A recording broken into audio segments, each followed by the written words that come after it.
Hey, this is Ryan from 60 Cycle Home Guitar Podcast, and today I'm going to mess around with the Mosky D250 overdrive. This is obviously trying to be a DoD 250 clone in a Chinese imported mini enclosure pedal. It's only got one knob on it. That's one of my big criticisms of it, is that it's only one knob. It's missing the volume knob. You need the volume knob on a 250. But anyways, let's get into it. Here's my dry signal from my Squier Contemporary Telecaster. No modifications yet. Stay tuned. I'm going to do stuff to this guitar.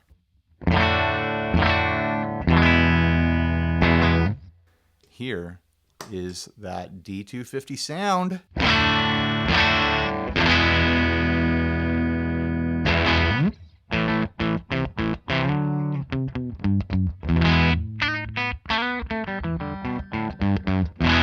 Got a little sloppy there, but who cares, right? It sounds like a 250 to me.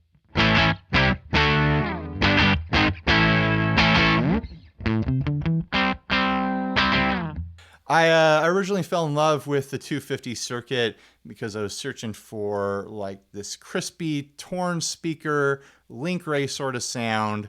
I met a guy from Craigslist in a parking lot and bought this original one for $35, probably a decade or so ago, and I just fell in love with it. It's become kind of my always on my board overdrive pedal. I've always got some kind of 250 on my board. I ended up buying this Nocturne Brain, the Fez, and recorded basically my entire surf rock album using this into a reverb unit.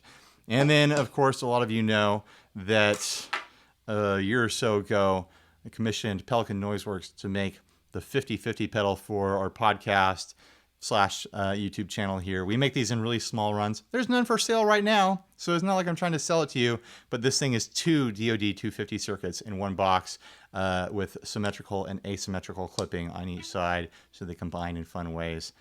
This is kind of the culmination of my love of the circuit. So anyways, I'm very familiar with how a 250 should sound, how I want it to sound.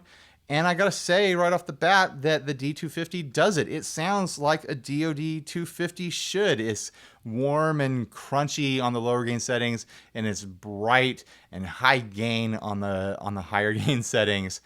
So let's go through the range of the knob. Really, I've got only two criticisms of this pedal. And the first one is that it doesn't have the volume knob on top. It has it hidden inside as a trim pot, which is super inconvenient. Anyone who is familiar with the 250 knows that the volume control is a big part of it. You can use, any overdrive pedal. You need that volume control if you want to boost into an amp that's on the edge of breakup, if you want to use it as a preamp boost at the end of your board to boost your lead or whatever. You need that volume control. To be fair, it is set at Unity when I got it anyways, so that's nice. My other criticism that I'm about to get to is that nothing happens on this knob in between there and probably right around there. The vast majority of the knob is just dead space. It means that when you get into like dialing in your sound, you're doing a fine-tuning thing, and if this gets bumped at all, you're going to majorly lose your tone. So here's the range of that knob up to this part where it starts changing.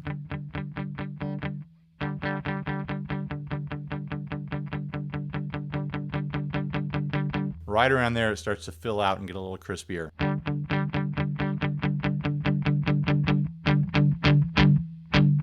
And right there is the edge between medium gain and high gain stuff. We'll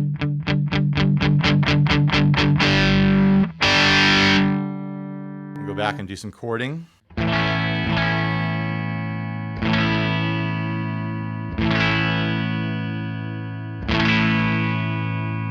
Barely anything has changed here.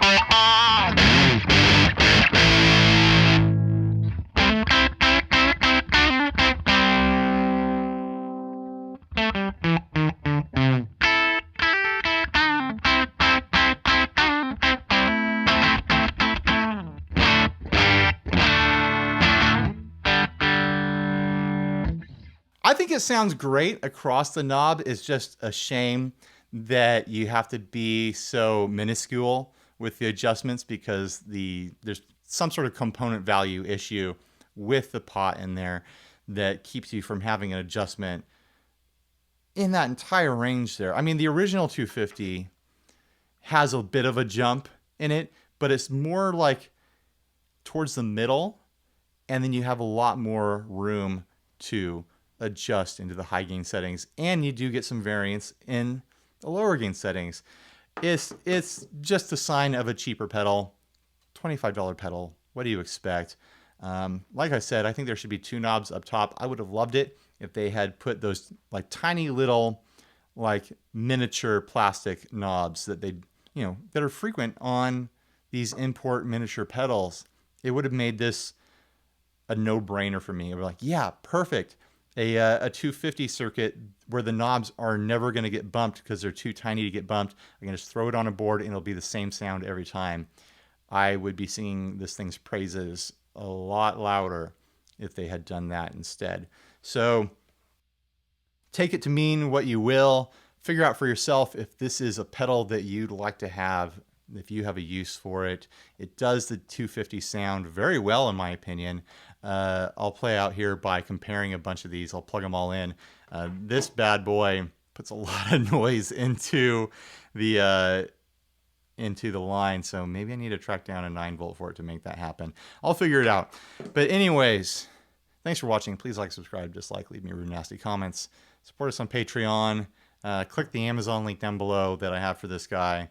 I do the Amazon affiliate thing, so I make money if you buy stuff off of Amazon after clicking my link. All right, later, guys. Enjoy this knob twisting and noodling at the end.